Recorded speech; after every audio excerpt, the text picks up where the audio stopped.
UP उपचुनाव में खेला होने की आहट तो पहले से ही सुनाई दे रही थी। लखनऊ से लेकर दिल्ली तक दौड़ भी पिछले कई दिनों से लग रही थी। 9 सीटों की सियासी जंग में सवाल सीधे साख से जुड़ा है, तो फिर क्यों ना हर वो पैतरे आजमा लिए जाएं जो पुख्ता जीत की गारंटी देते हो, जो सीट दर सीट समीकरणों और सियासी गणित के फॉर्मूले पर फिट बैठते हो। भले ही इसकी एवज में कई दिल टूटे, कई अपने रूठे।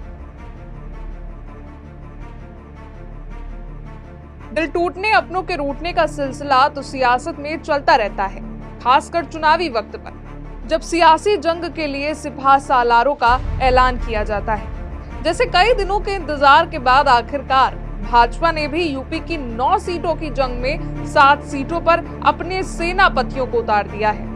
2 सीटों पर माना जा रहा है कि भाजपा अपने गठबंधन साथियों को मौका देने वाली है, लेकिन भाजपा प्रत्याशियों के ऐलान के बाद कई दिल टूटे हैं, जिनके नामों की चर्चा हम आगे करेंगे। पहले आपको सियासत की दूसरी चौखटों की हलचल भी बता देते हैं।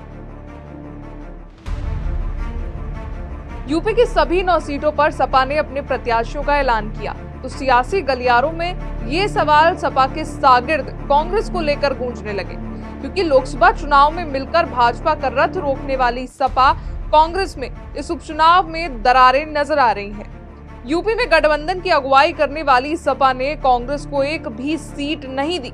बताया जा रहा है कि कांग्रेस ने भी 5 सीटों की मांग की थी। सपा ने पहले 7 प्रत्याशियों का ऐलान किया, तब माना जाने लगा कि कम से कम 2 सीटों पर कांग्रेस के प्रत्याशी नजर आएंगे, लेकिन अंत में ये भी नहीं हो सका। सपा ने सभी सीटों पर अपने कैंडिडेट उतार दिए। अब सपा और कांग्रेस दोनों खेमों से दोस्ती की दुहाई दी जा रही है। यूपी की सभी सीटों पर सपा प्रत्याशियों के ऐलान के बाद अखिलेश यादव ने एक तस्वीर एक्स पर पोस्ट की और लिखा, हमने ये ठाना है, संविधान, आरक्षण और सौहार्द बचाना है, बापू बाबा साहेब लोहिया के सपनों का देश बनाना है। मैसेज साफ है कि सपा कांग्रेस की तरफ से गठबंधन की मजबूती का दावा किया जा रहा है। ये बताया जा रहा है कि सपा और कांग्रेस का ये सीट के लेन देन पर नहीं टिका है। हालांकि ऐसी दोस्ती को लेकर कटाक्ष भी किए जा रहे हैं।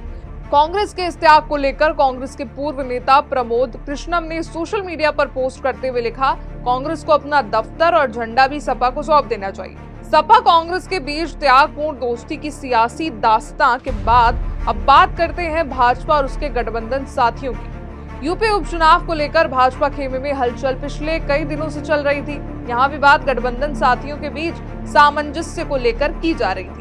लखनऊ से लेकर दिल्ली तक संजय निषाद, डिप्टी सीएम केशव प्रसाद मौर्य और ब्रजेश पाठक दौड़ लगा रहे थे। आखिरकार भाजपा ने 7 सीटों पर अपने प्रत्याशियों का ऐलान कर दिया है। हालांकि मुजफ्फरनगर की मीरापुर और कानपुर की सीसामऊ सीट पर अभी भी सस्पेंस बरकरार है।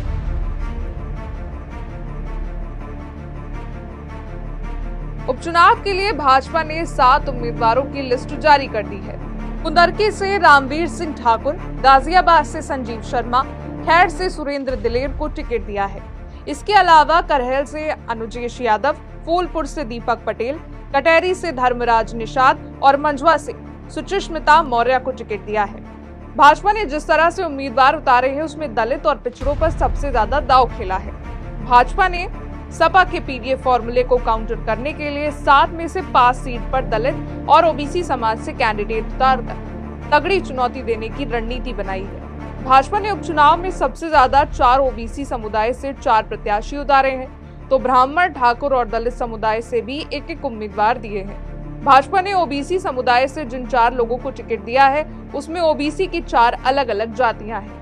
इस तरह भाजपा ने सपा के पीडीए फॉर्मूले को पूरी तरह काउंटर करने की स्ट्रैटेजी बनाई। इतना ही नहीं, सवर समुदाय से 2 प्रत्याशी दिए हैं, उसमें एक ब्राह्मण और ठाकुर समुदाय पर भरोसा जताया है। हालांकि भाजपा की इस लिस्ट में निषाद पार्टी के एक भी कैंडिडेट का नाम शामिल नहीं है।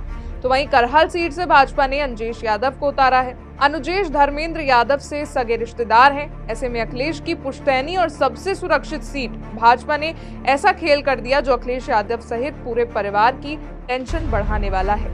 आज की खबर के लिए परमानंद पांडे की रिपोर्ट।